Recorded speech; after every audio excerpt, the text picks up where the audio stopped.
Welcome to part two of the session on Jewish demonology. And in part one of Jewish demonology, it was held live in the Sierra Library, and I forgot to record it. Um, so for part two, I made sure to record it, but there were still technical problems. At some point, the screen share stopped working. At some point, the study materials reformatted on the screen and were unreadable. And so what I'm going to do is I'm going to re-record parts of it and try to save as much as I could from the live session. So right now I'm going to switch over to the live stuff until the screen goes weird. And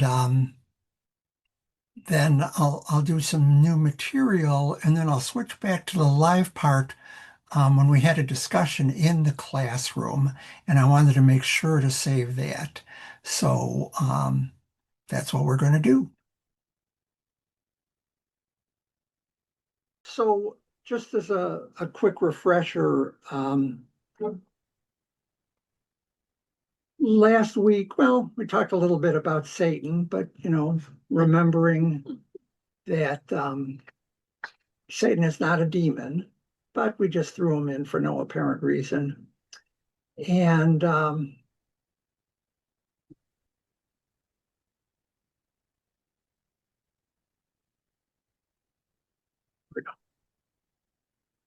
and then I mentioned that demons are not mentioned anywhere in the Torah. People find hints of demons in the Torah, but there's no explicit mention, and there's no explicit mention of demons in the Bible, in the Jewish Bible, but they're all over the Talmud. And you'll remember there was a rabbi who said demons are everywhere. If humans could see all the demons around them, they just wouldn't be able to function. They wouldn't be able to cope. And we got a few stories about demons. We're going to do some rabbinic stories about demons. And on the handout, this is page 4.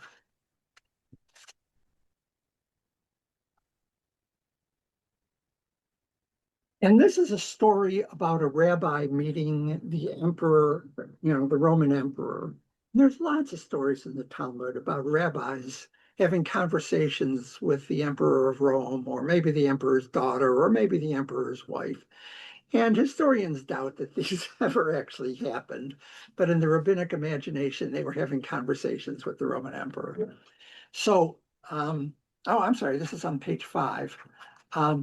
When Verus died, Rabbi Simeon ben Yochai was sent to Rome to intercede with Roman Emperor Antoninus Marcus Aurelius and to obtain the nullification of the decrees of Verus.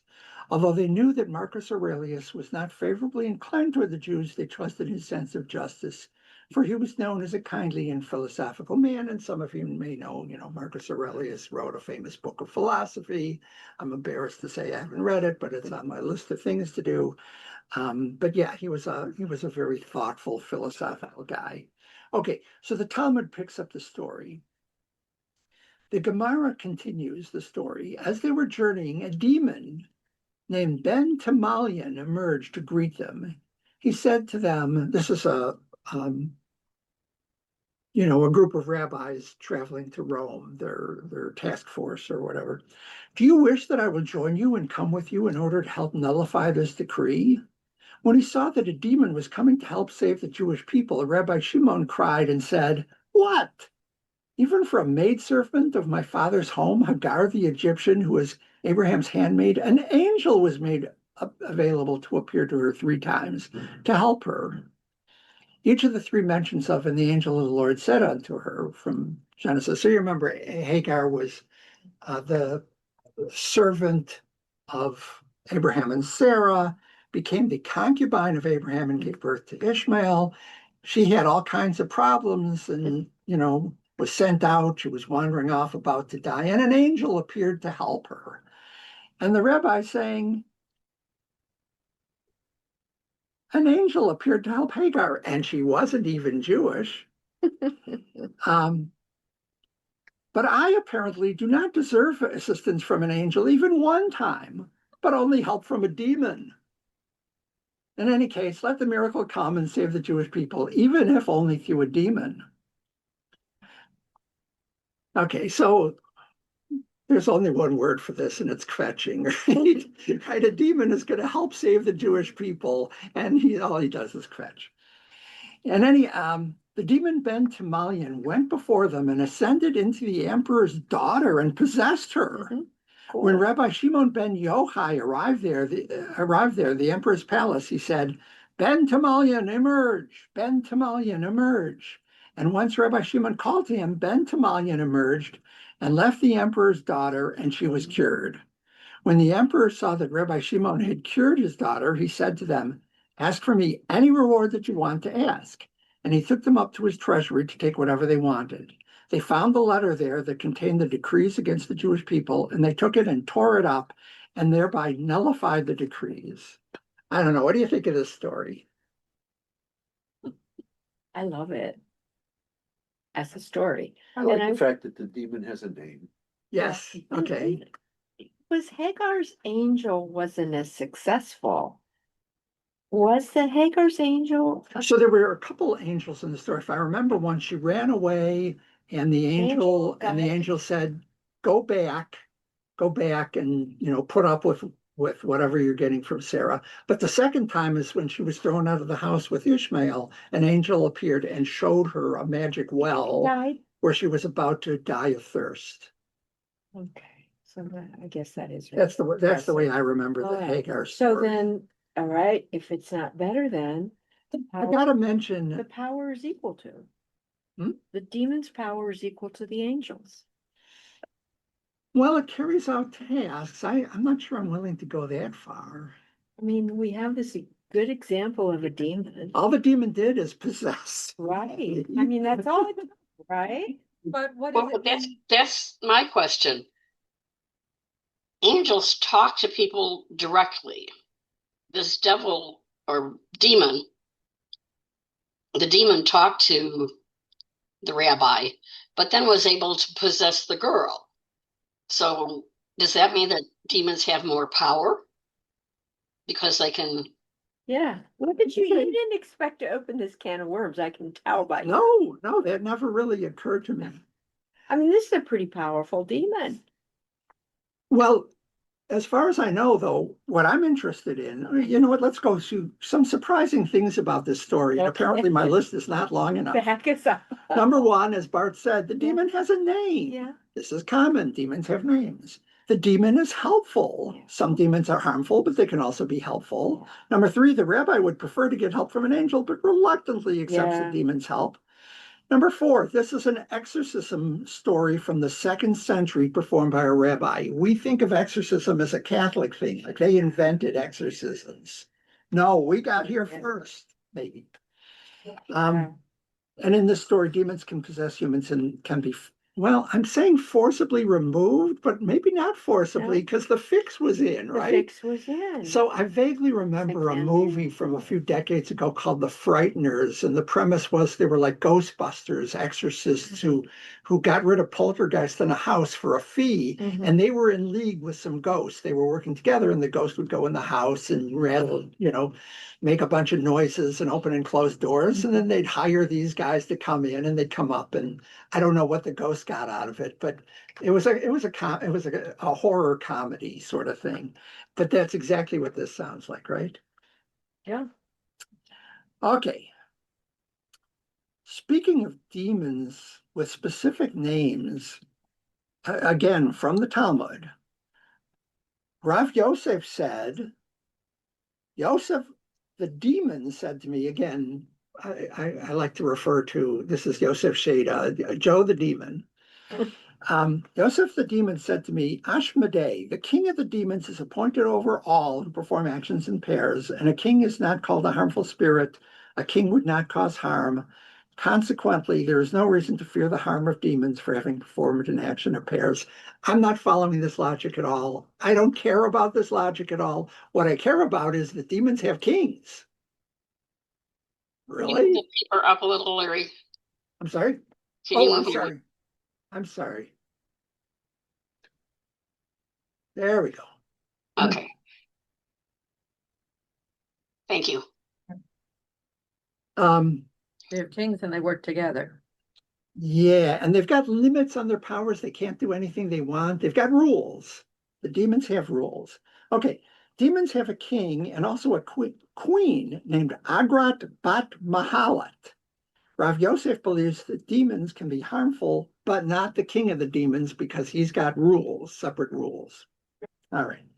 And here we go. Here we get some of the rules and how the rules came about. And again, this comes from that same section of Talmud. One should not go out alone at night. Does it mean demons shouldn't or people shouldn't? People, Yeah. my screen just blanked out. Screen sharing has stopped because the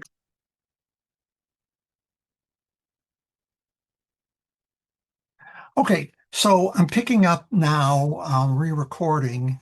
And first off, let me do a screen share. And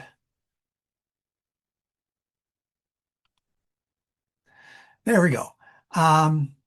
So we were right at the section where the Talmud says one should not go out alone at night, neither on Tuesday night nor on Shabbat nights, i.e. Friday nights, because the demon Agrat, daughter of Mahalat, she and 180,000 angels of destruction go out at these times, and as such, each and every one of them has permission to destroy by itself, and they are all the more dangerous when they go forth together. And no, I have no idea what's special about Tuesday night. But in a comment on this, the Gemara states, initially these demons were present every day. Once Agrat, daughter of Mahalat, met Rabbi Hanina ben Dosa and said to him, had they not announced about you in the heavens, be careful of Hanina and his Torah, I would have placed you in danger. He said to her, if I'm considered important in heaven, I decree upon you that you should never travel through inhabited places. She said to him, I beg you, leave me a little space. He left for her Shabbat nights and Tuesday nights. And that's why those are the nights you shouldn't go out alone together, go out alone, because that's when demons might cause you harm. A couple of things about this. One is, how is a Grat hearing about announcements made in heaven? This sort of suggests that she and maybe demons don't live below, they live above. And then the other odd thing is Agrat, queen of the demons, wound up being used in Japanese video games. And here's an image from one of the video games. And somebody at a session says, what are the Japanese doing creating video games based on Jewish folklore? And, the answer is, well, the Japanese make movies and video games with Dracula. That's not part of their culture either. They'll use culture and so do we. I mean, Hollywood picks up culture from all over the world and uses it as a basis. So why not them? At any rate, I thought it was a very cool image. I wish my brother had been present at this session. He knows a lot. First off, he can read Japanese, and second, he knows a lot about Japanese culture and video games. I wish he were there to comment on how this came about. Let's go on. The Gemara relates, the sages said about Rabban Yochanan ben Zakkai. If you're not familiar, he is the biggest of big deals in rabbis. He is often credited with creating Rabbinic Judaism. We're all Rabbinic Jews today, or most of us are. Whether you're Orthodox, Conservative, or Reformed, you're still Rabbinic Jews. And he invented that. After the destruction of the temple in the first century, Rabbi Yochanan ben Zakkai got permission from the Roman general to go off and, start a yeshiva effectively. And the temple was destroyed, and he sat down and said, okay, how is Judaism going to survive without a temple, which is the basis of our religion? And he said, okay, well, we're going to do prayers instead of sacrifices. But we'll do prayers at the same time of day that sacrifices happened and on the same occasions. And that way, it'll be a replacement for the sacrifices. And he said, instead of bringing bread to the temple, we'll put bread on the Shabbat table, and that'll be the replacement. At any rate, um, he is the reason why Judaism is alive today. So he's a big deal. So they said he did not neglect Bible, Mishnah, Gemara, Halachot, that's Jewish law, and Agadot, which is, well, let's say legends, minutiae of the Torah and minutiae of the scribes, and verbal analogies, the calculation of calendrical seasons, and numerology, that's gematria. Don't have time to go into it now. So those are the basics. It's like every rabbi needs to know all of these things, Bible, Mishnah, Gemara, Halacha, etc., etc. In addition, he did not neglect esoteric matters, including the conversation of ministering angels and the conversation of demons. So demons have their own language, and Rabbi Yochanan ben Zakkai was fluent in it, according to this. The Gemara comments, the demons near the caper bush are called ruche. A demon found near the sorb trees is called shida. The demons found on roofs are called rishfei. The Gemara asks, what is the practical difference of these definitions? It makes a difference for writing an amulet on behalf of one who has been harmed. It is necessary to know the name of the demon who caused the damage. Oh, you got a demon causing you problems, you go to somebody who writes an amulet that includes the name of the demon, and the amulet will protect you. Ugh. Okay, and now we come to King Solomon. I happen to enjoy fantasy books and movies. I read vampires, werewolves, demons, occasionally zombies. And, I've seen a lot of movies in which the Seal of Solomon is a plot point. Supposedly it's this magic thing that imprisoned demons, and supposedly King Solomon imprisoned all the demons using this seal. And then in the movie, somebody's trying to free the demons and needs the Seal of Solomon to do it or whatever. We'll talk a little bit more about that in a minute. But first, here's how it appears. Here's how the origin of that appears in the Talmud. Solomon sent for Benaiyahu, son of Jehoiada, a member of the royal entourage, and gave him a chain onto which a sacred name of God was carved, and a ring onto which a sacred name of God was carved, and fleeces of wool and wineskins of wine. What did Benaiyahu do? He went and dug a pit lower down the mountain. Below the pit, dug by Ashmedai, remember he was the king of the demons, he drained the water, plugged it with fleeces of wool so that the Ashmedai's pit was emptied. And he dug a pit higher up the mountain, above Ashmedai's pit, and he poured the wine into it so that the wine filled Ashmedai's pit. And he plugged the lower and upper pits that he dug, and he climbed up and he sat in a tree. When Ashmedai came, he checked his seal, opened the pit, and found it to be filled with wine. He said that it is written, wine is a mocker, strong drink is riotous, and whoever wallows in it is not wise. Apparently, Ashmedai reads the book of Proverbs. And it is written, harlotry wine and new wine take away the heart, which he got from the Proverbs. He concluded, I will not drink this wine. Eventually, when he became thirsty, he was unable to resist the wine, and he drank, became intoxicated, and fell asleep. Benaiyahu descended from the tree, came and threw the chain around Ashmedai, and closed him within it. When Ashmedai awoke, he struggled to remove the chain. Benaiyahu said to him, the name of your master is upon you. The name of your master is upon you. Do not tear the chain. God's name is written on this chain, and it is forbidden to destroy it. Solomon kept Ashmedai with him until he completed building the temple. And the story goes on for a long time. Solomon and Ashmedai engage in a battle of wits. Sometimes Ashmedai outsmarts Solomon. Sometimes Solomon outsmarts Ashmedai.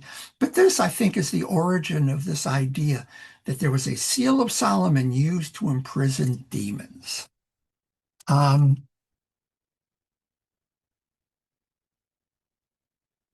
fact, since I originally wrote up the study session, I did a little more research on it. I can't remember the names of all the movies I read that make use of the Seal of Solomon as a plot point, but I did do a little bit of research. Wikipedia has an entry for the Seal of Solomon, in Hebrew, Hotam Shlomo, and in Arabic, it's Khatam Suleiman, um, attributed to King Solomon in medieval mystical traditions, um, often depicted in the shape of either a hexagram or a pentagram. Who knows? Is that where the Star of David comes from? Because we know Star of David doesn't go back to the time of David. It's a medieval thing. Um, in mystic Jewish lore, the ring is variously described as having given Solomon the power to command the supernatural, including Shedim, the Hebrew word for demon, and Jinn, the Arabic word for demon, and also the ability to speak with animals. Due to the proverbial wisdom of Solomon, it came to be seen as an amulet or talisman. Okay, so I did find a movie called The Seal of Solomon in 2015. Description: in this film, a young archaeologist discovers an ancient seal that can control demons. As she delves deeper into its power, she must protect it from falling into the wrong hands. Film was inspired by the legendary Seal of Solomon. A 2011 TV movie, Treasure Guards. During an excavation in the remote Jordanian desert, archaeologist Victoria Carter discovers an ancient parchment buried in the ruins of an ancient temple. It indicates the location of the long-lost Seal of Solomon, which, according to legend, by God himself to King Solomon was given. But the treasure is also sought by her estranged father, another archaeologist. I don't know. You want to watch that one? I think I'll pass. There's an animated feature called Alibaba, Solomon Seal, 2016, an adventure feature combining Arabian Nights folklore with Solomon's mysticism, framing the seal as an ultimate talisman required to control supernatural forces or seal away dark entries. And then I did find a new RPG, a role-playing game called Key of Solomon, which involves, as part of the role-playing, you get to fight demons. And another note, the Key of Solomon was referenced in Goethe's Faust, H.P. Lovecraft, the Doctor Strange movie, and the TV series Supernatural. I confess I've never read Goethe's Faust, and all right, I confess I probably never will. I have read some H.P. Lovecraft. I don't remember running across the Key of Solomon. I did see the Doctor Strange movie. I don't remember Key of Solomon in it. And I did watch the TV series Supernatural. So anyway, the idea of Solomon as a guy who could imprison demons using a seal, that's a common plot point in popular culture. Okay.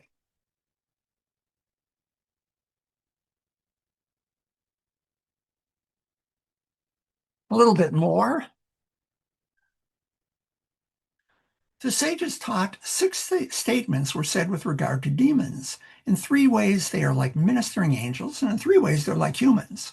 The Baraita specifies in three ways, they're like ministering angels. They have wings, like ministering angels. They fly from one end of the world to the other, like ministering angels. And they know what will be in the future, like ministering angels. The Gemara is puzzled by this last statement. Should it enter your mind that they know this? Not even the angels are privy to the future. Rather, they hear from behind the curtain when God reveals something in the future, like ministering angels. So let's see. God is discussing the future with angels, and demons are eavesdropping or curtain dropping, I guess, and sometimes hear what's going to happen in the future. And we as humans never get to do that. But in three ways, they're similar to humans. They eat and drink like humans, which is why Ashmedai could be imprisoned after he drank the wine and passed out. They multiply like humans. Ugh. Demons have sex? Let's not dwell on that. And they die like humans. Okay, a few more general principles of Jewish demonology. The Jerusalem Talmud has very little about demons, while the Babylonian Talmud is full of demon stories. Does this suggest that belief in demons was absorbed to Judaism from another culture, perhaps Persian, or maybe the older cultures in Babylonia, Achadia, Syria, Chaldea, right? The rabbis in Jerusalem didn't talk about demons. The guys in Babylonia did. More specifically, the belief in demons was widespread in Surah, since it was near to Old Babylonia and to the house of Nebuchadnezzar, whereas in the more distant Pumbedita, they were far from such ideas. And this is according to Hai Gaon. If you're not familiar what Gaons were, well, we can just translate it as headmaster of an academy. But for more information, see my earlier study session on the Gaonic era, why a Siddur. So during the Gaonic era, there were two centers of Jewish learning, each with their own academy, one in Sura, one in Pumbedita. And they were a little bit, there was a rivalry between them. And so Hai Gaon, who was the head of the Pumbedita Academy, said, those guys in Sura, they believe in demons.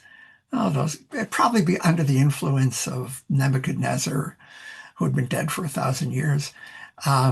We here in Pumbedita, we're more enlightened. We don't do that. We don't do demons.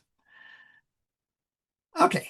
The existence of demons is simply taken for granted by the rabbis of the Babylonian Talmud, right? That was Hai Gaon, maybe 800 years, 500 years after the Talmud was written, saying, yeah, I don't really believe in demons so much. But in the Talmud, it was taken for granted. I found no instances of a rabbi objecting. Demons? What are you people talking about? The Kabbalists attempted to systematize demonology so that it would fit into their understanding of the world.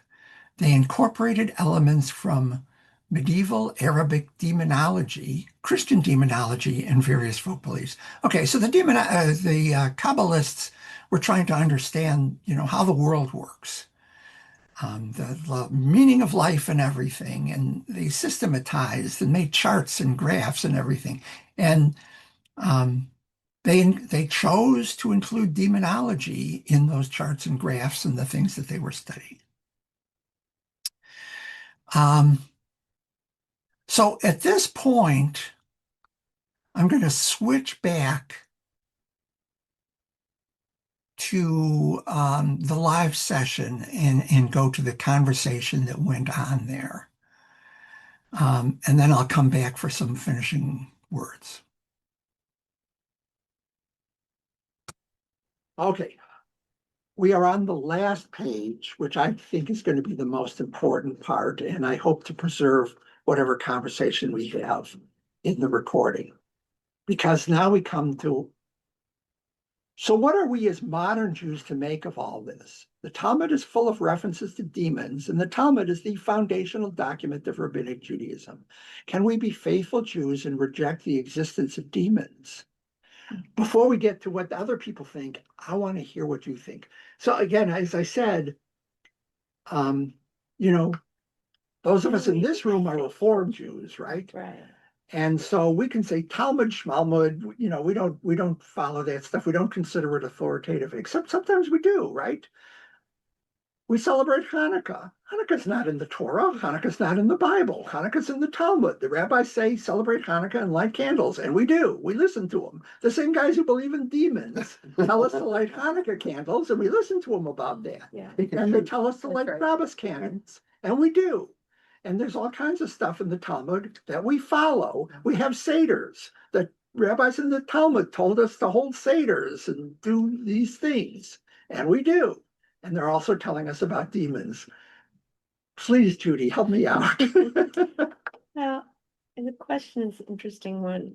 I think you could be a faithful Jew, given how broad our definition of faithful Jew is, and reject the existence of demons. Personally, my feeling is, why would you? I accept demons. I know what they are. Musar has taught me sort of what they are.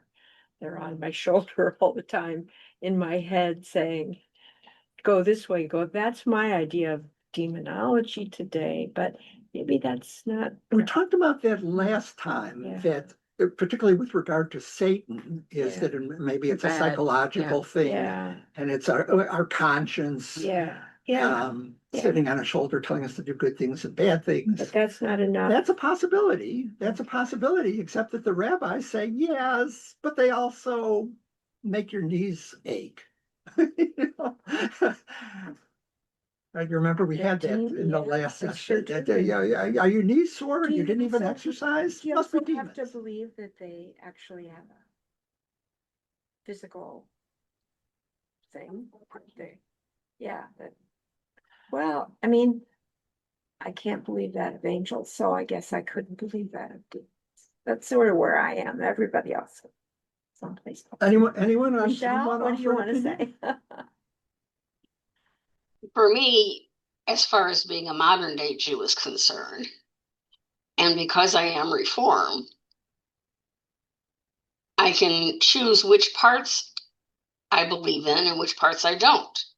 The parts that I don't believe in, I usually can find some reason why I don't believe in them. Sometimes it's just that it doesn't resonate with me as being a part of what God would do or what God would want for us. Let me broaden this out a little bit and ask a second question. Is Judaism richer or poorer for having these demon stories in it? If we throw them out, did we improve Judaism or make it worse?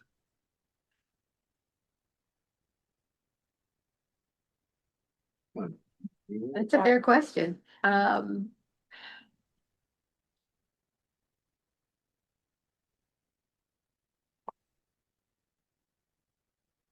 It's like anything else, right? We pick and, like Cindy said, we pick and choose.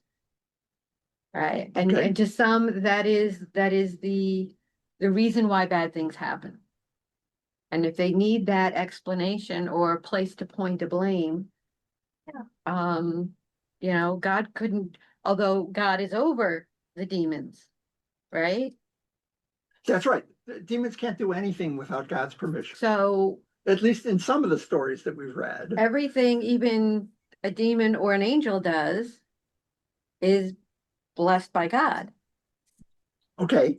So Who went around the 60s saying the devil made me do it? Yeah, that was Flip Jefferson. Wilson. Flip Oh, Wilson. Flip Wilson. I don't think That's I Geraldine. don't think that everything that the demon does is blessed by God, but I think we often choose to remove ourselves from the presence of God. So we allow ourselves to be in the presence of other things. Like, because God gave us a choice, and we can choose to not be in the presence of God.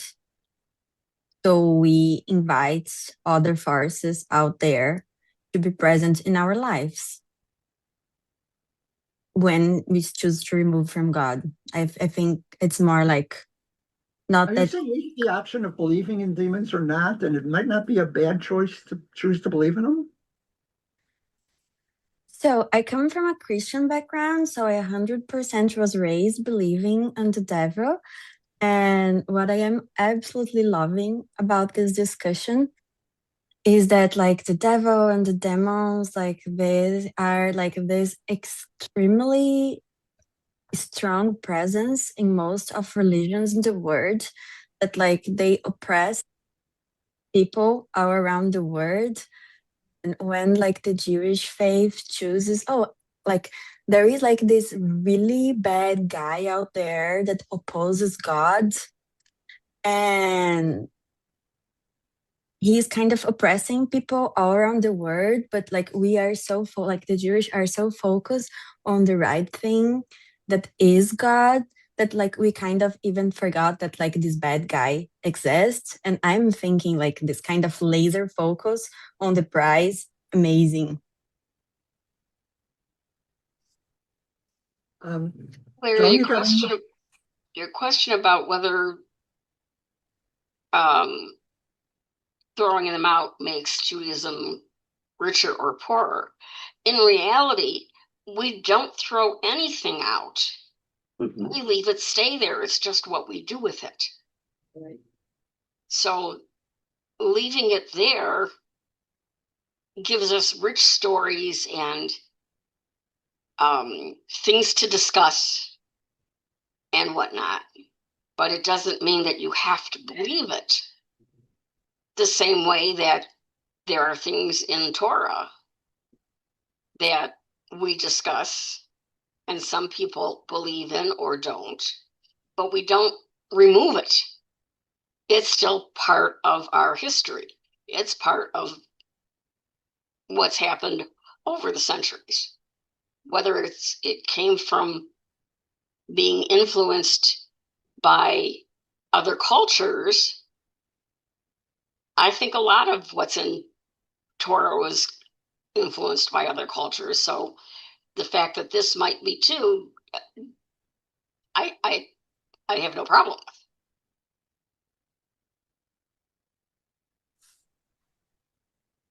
I think this approach is really rich because, like, you choose to leave it there and leave it alone.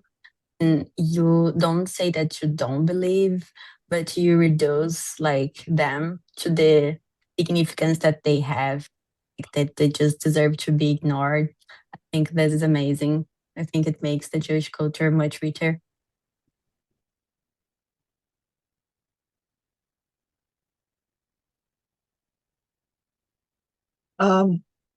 Okay, I do want to read the last section. My screen has totally gone wonky on me here, but I'm going to read the last section. This is on page 8 of the handout. Um,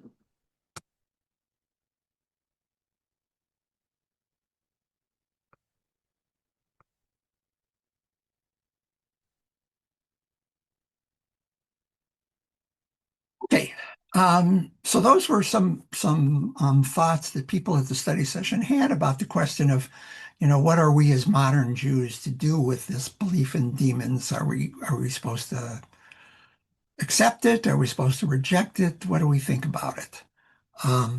But what did the medieval rabbis think? So the Gentiles asked the Jewish sages who were in Rome, if it is not God's will that people should engage in idol worship, why does he not eliminate it?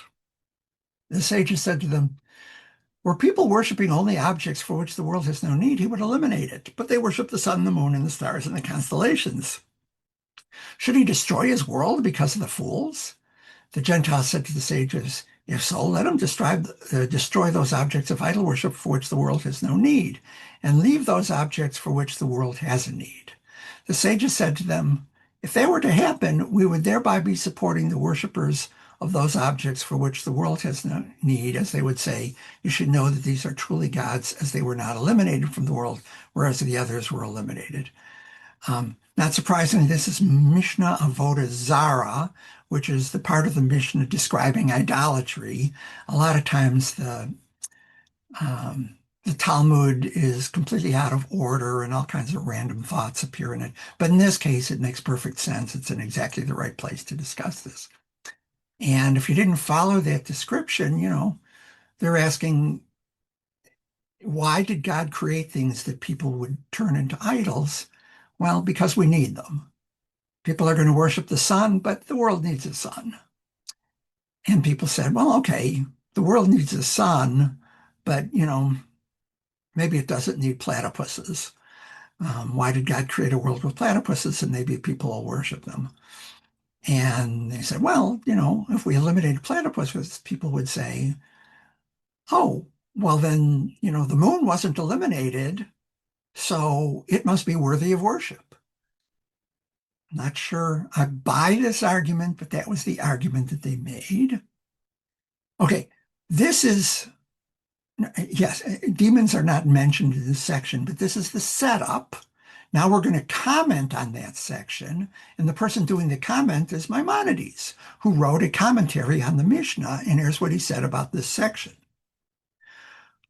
Amongst that, what you should know is that the perfected philosophers do not believe in tselamim, by which I mean talismanery, but scoff at them and at those who think that they possess efficacy. And I will extend on this to say this because I know that most people are seduced by this with great folly and with similar things and think they are real, which is not so.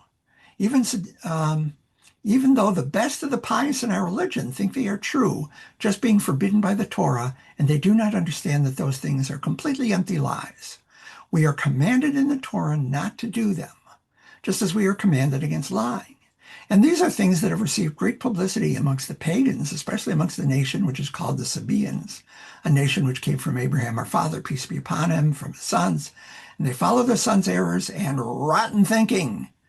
I admire the translator. I don't know what the Hebrew word he was translating as rotten was, but and they promoted and gave honor to the stars, connecting to them deeds that have no connection to them, wrote works dealing with the stars and witchcraft and adjurations and spiritual astrology and things about stars and demons and old tales and magic and soothsaying and asking the dead and many other such issues which the Torah fights and cuts off, being the essence of idolatry and its branches. Here's Maimonides commenting on the Mishnah and saying, I don't believe in astrology, demons, soothsaying, magic.